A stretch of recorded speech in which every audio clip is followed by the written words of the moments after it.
Queridos hermanos, el Señor resucitó. Feliz domingo de resurrección. Inicio la meditación de este domingo de resurrección con la palabra táctica y subtitularía esta meditación de hoy el extraño actuar de Dios en los sufrimientos. La palabra táctica recoge la forma oculta con la que se actúa en una estrategia para lograr un fin. Porque la táctica es oculta, se hace imposible de conocerla por anticipado. Hay que esperar a los resultados o su revelación para descubrirla. Cuando nos envuelven los sufrimientos, no solemos pensar en que en ello haya una táctica divina para ayudarnos. Cuando estamos envueltos en sufrimientos, más bien nos preguntamos ¿dónde está Dios? Y hasta somos tentados a abandonar la confianza en Él. Esto le ocurrió a los israelitas en su primera prueba de fe cuando iban a salir de Egipto. Ellos no podían entender que lo que estaban viviendo en aquellos momentos de su viaje fuese una táctica de Dios para liberarlos de Egipto.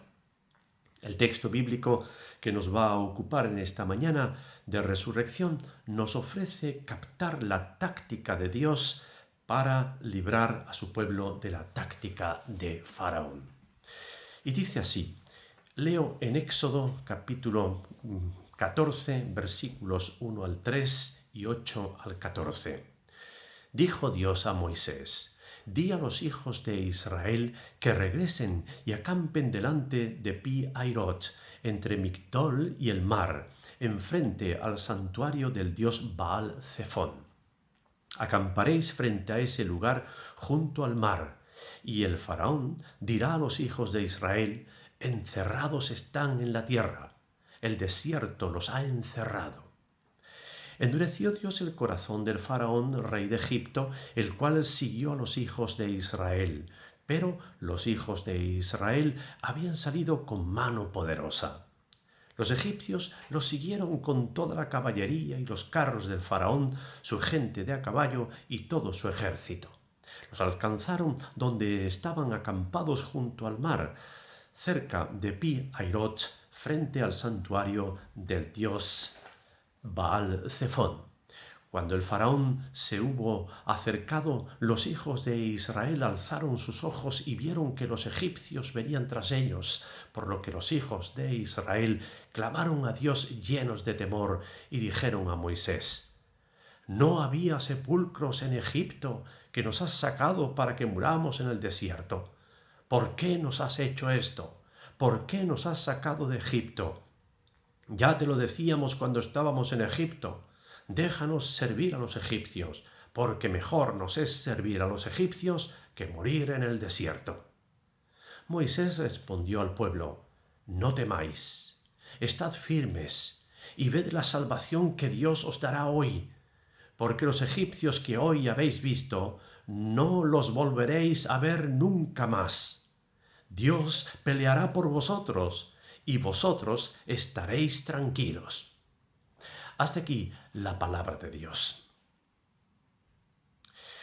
Dijo Dios a Moisés: di a los hijos de Israel que regresen. ¡Qué contradicción!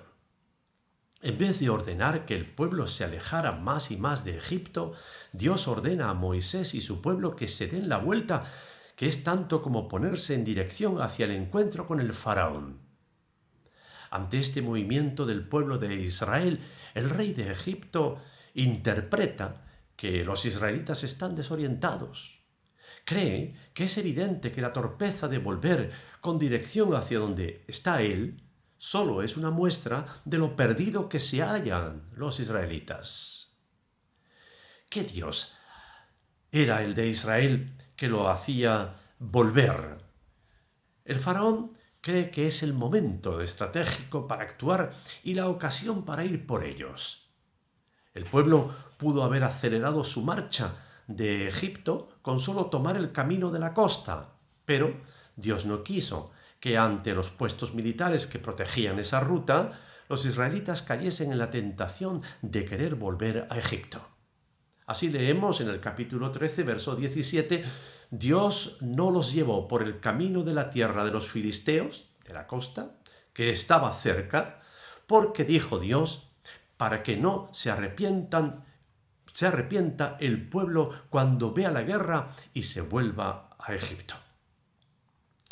La táctica de Dios contravenía la razón humana por tomar el camino más largo y peligroso del desierto. Y cree Faraón contar con la excelente estrategia que le brinda su aliado el desierto. Así nos lo cuenta el versículo 3 de nuestro capítulo 14. El faraón dirá a los hijos de Israel, encerrados están en la tierra, el desierto los ha encerrado. Le adelantó Dios a Moisés, que pensaría el rey de Egipto. No demorar y salir lo antes posible contra los israelitas desorientados y desmoralizados es la mejor táctica, debió pensar el faraón. Pero los hijos de Israel habían salido con mano poderosa, dice nuestro texto refiriéndose a la ayuda de Dios. Pero una vez más, el faraón no ve esa mano poderosa de Dios con Israel, como tuvo ocasión de verla en las 10 plagas que ya Dios le envió.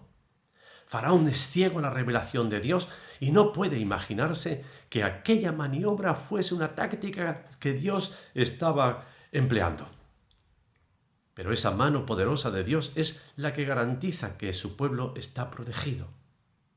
Aunque ni siquiera el pueblo reconocía que la orden de Dios podía ser su táctica para liberarlo de Faraón. Se dice que Dios escribe derecho con renglones torcidos. Con ello se ilustra que la forma de actuar de Dios no solemos entenderla hasta que llega el final. A Israel todavía le falta para ver finalmente la mano de Dios y su táctica contra el faraón. La ceguera espiritual del faraón le hace caer en su manía compulsiva para ir contra el pueblo de Dios. Y dice nuestro texto, versículo 9, los egipcios siguieron a los israelitas con toda la caballería y los carros del faraón, su gente de a caballo y todo su ejército.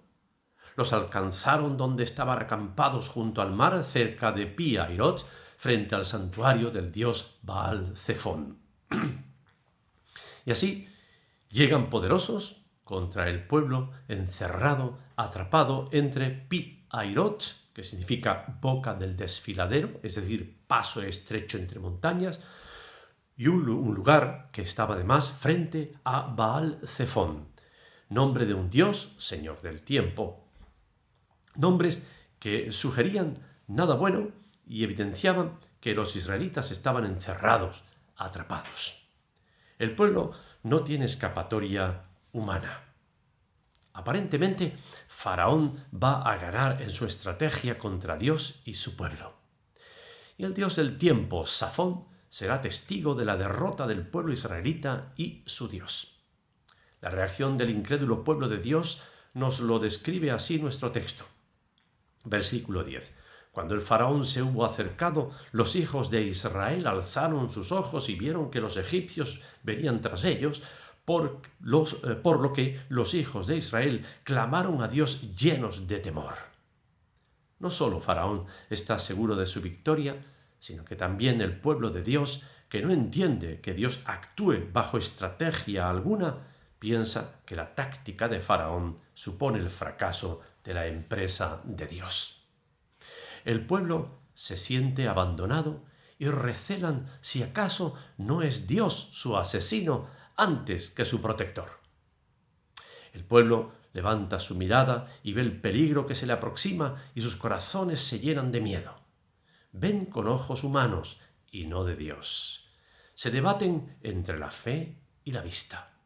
Si falta la fe y se fía de la vista, solo se ven los poderes destructivos. Sin la visión de Dios, el miedo se hace señor del alma. Se nos refleja con este relato la incapacidad humana cuando se vive sin mirar a Dios. Se vive con una fe, pero sin confianza. Llevado por este estado, El pueblo habla con la convicción de que ha llegado el final de aquella primavera de liberación de la esclavitud de Egipto. El pueblo menciona 5 machaconas veces en 7 líneas en el texto hebreo la palabra Egipto para echar en cara la falta de estrategia y la consiguiente derrota. Leo de los versículos 11 y 12. Dijeron a Moisés: ¿no había sepulcros en Egipto? ¿Por qué nos has sacado de Egipto? ¿Y no te dijimos en Egipto, déjanos servir a los egipcios? Mejor era servir a los egipcios. Es la primera de las 12 escenas de las conocidas como historias de las murmuraciones, en las que se critica a Dios y su siervo Moisés en el desierto. La murmuración presenta el lado oscuro de la nueva identidad para un pueblo habituado a la esclavitud. Claman a Dios, pero echan en cara a Moisés la catastrófica táctica para salir de Egipto. Claman, pero critican. Contraste de la vida del creyente. Si todo va bien, maravilloso. Pero si la cosa no es como uno se imagina, entonces nace la crítica. Esta tensión en la vida del creyente hace pensar en aquella respuesta que le dio el Padre a Jesús cuando éste le preguntó si él creía que podía sanar a su hijo. El Padre le contestó a Jesús: creo, pero ayuda mi incredulidad. Es el desagradable aspecto de una fe sin confianza. Es la fe de la dogmática, de la doctrina, pero que carece de confianza en el Dios vivo, capaz de obrar.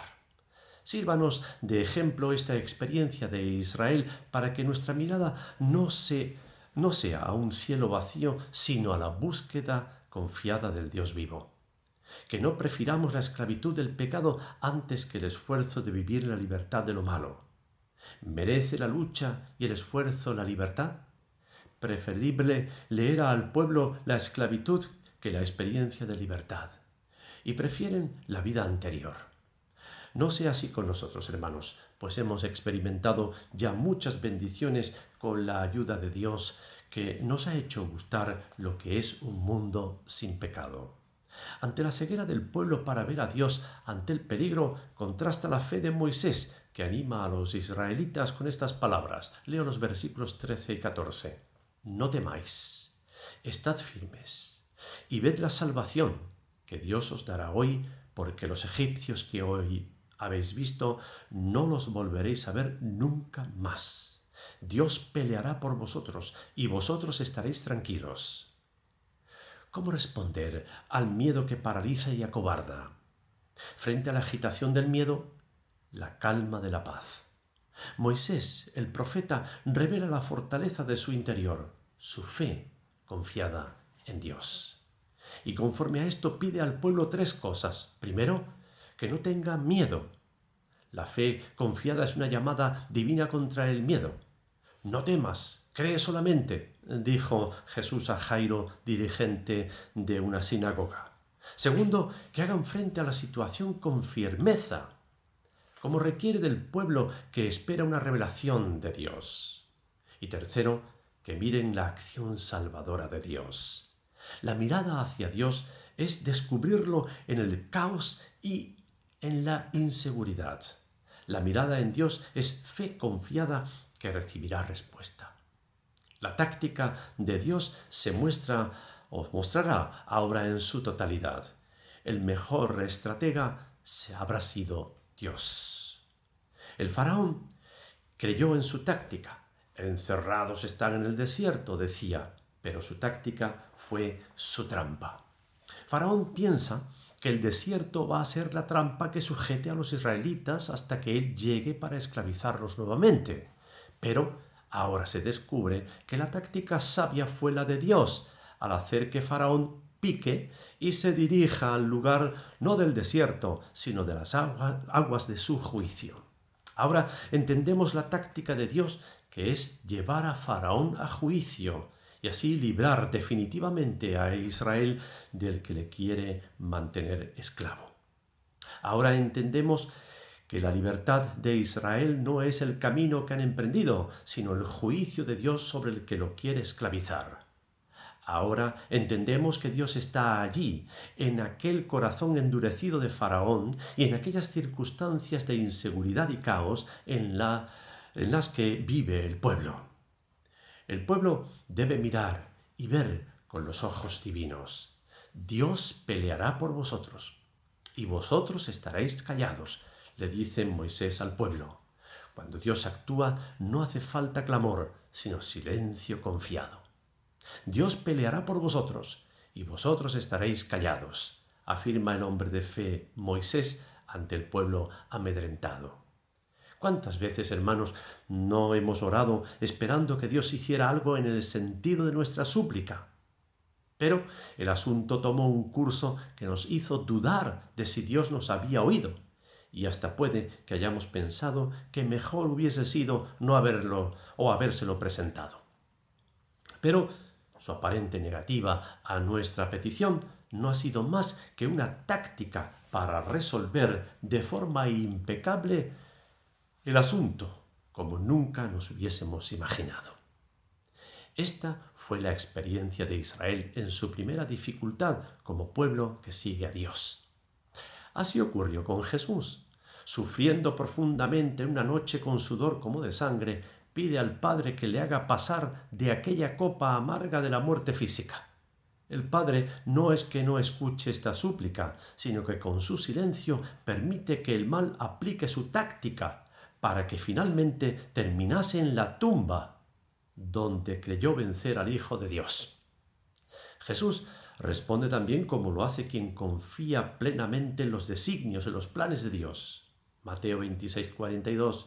Padre mío, dice Jesús, si no puede pasar de mí esta copa sin que yo la beba, hágase tu voluntad. Como cordero fue a la cruz y no abrió su boca, atestiguan las Escrituras del Nuevo Testamento. En silencio vio la victoria en él sobre el mal, y la muerte no le retuvo, sino que salió vencedor. Hermanos, hoy por él podemos, por Cristo Jesús y su resurrección, gritar con aquellas palabras del apóstol Pablo en 1 Corintios 15, 55, 57, y que os leo. ¿Dónde está, oh muerte, tu aguijón? ¿Dónde, oh sepulcro, tu victoria? Gracias sean dadas a Dios, que nos da la victoria por medio de nuestro Señor Jesucristo. En este día de hoy, domingo de resurrección, celebramos la táctica de Dios sobre la muerte. Esta, intentando eliminar la vida de Jesús, el Hijo de Dios, fue eliminada ella misma bajo el poder de Dios. Su táctica fue su trampa. Desde ese día de aquel mes de Nisán hebreo, en el que Jesús se levantó victorioso sobre la tumba, nos posibilitó tener la certidumbre de una vida después de la muerte, ajena a todo sufrimiento. Pero aún en esta vida en la que estamos, nos permite el Señor gozar de su presencia y ayuda. Y puede que no entendamos el actuar de Dios en nuestros sufrimientos. Puede que así sea, pero puede ser su táctica para liberarnos de algo peor. Que nuestra fe, hermanos, responda con confianza al Señor, como lo hizo su Hijo Jesús cuando el Padre usó de táctica para vencer la muerte y que Jesús fuese liberado de la tumba como vencedor y saliera Señor de la vida. El Señor resucitó, hermanos. Que este grito de victoria nos anime a seguir confiados en Dios ante cualquier sufrimiento. Amén.